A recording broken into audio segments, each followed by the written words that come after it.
Bonjour Azinat et bienvenue cette semaine encore au Relais de Poche pour un nouveau livre. Alors un nouveau livre qui est sorti début janvier, mais quand nous avons fait la dernière émission, il n'était pas arrivé et je vous avais promis que je le lirais et que je vous en ferai un compte rendu. Donc c'est le livre de Michel Houellebecq. C'est toujours un événement que sa sortie. Alors sa sortie, il a quand même bien travaillé avec sa maison d'édition depuis quelques années. Il sort en janvier, après les fêtes, à un moment qui est plutôt creux, donc il apparaît seul. Il est, il est toujours sulfureux dans sa propagande, je vais dire, dans sa communication. Et je suis un peu surpris de la manière dont ils avançaient la publicité sur ce livre, sur la question politique, qui en fait est pas le cœur du sujet. Elle est plutôt, moi, à mon avis, même anecdotique. Mais on voit qu'ils ne l'avaient pas lu et que la maison d'édition leur avait présenté comme ça. Bon, admettons. Juste vous dire que c'est un très bel objet. Je dois dire que Flammarion là, a fait un superbe travail. C'est le genre de livre qu'on voit rarement dans cette forme-là en France, plutôt dans les pays anglo-saxons, avec une couverture épaisse, un signet pour marquer, d'une grande sobriété. On sent qu'ils ont fait un livre qui est fait pour rester dans les bibliothèques. Est-ce que le public adhérera à cette volonté?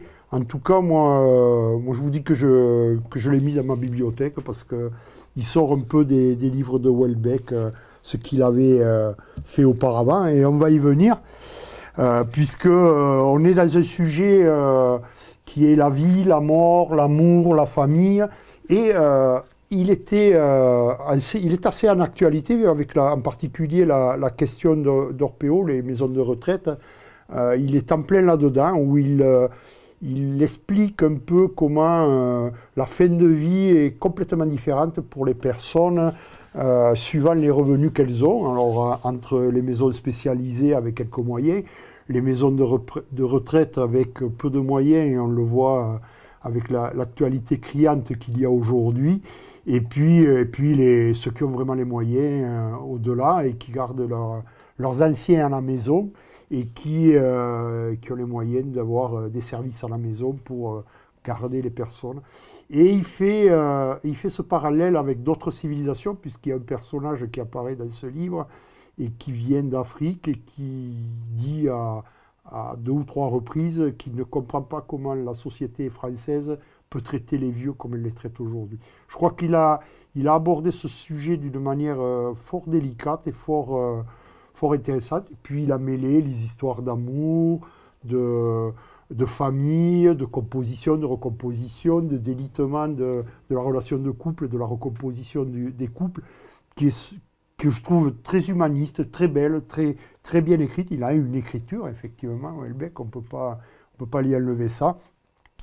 Et puis il a abandonné aussi ce côté provocateur qu'il y avait un peu dans ses précédents livres, en particulier autour du sexe, où il avait toujours un petit coup pour faire flasher, des fois qui étaient pour moi hors sol, complètement hors sol. Là, il y a quelques scènes de sexe qui sont plutôt marrantes quand on s'y arrête un peu. Il y a des choses impossibles, mais il les écrit et c'est très...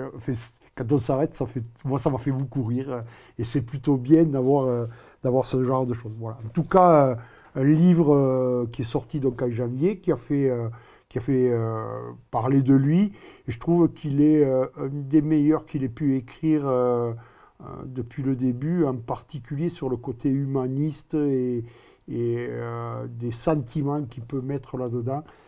Je trouve qu'il a pas mal avancé là-dessus et que ça vaut le coup de s'arrêter sur son livre. Donc, le dernier Houellebecq, Anéantir, je vous le conseille.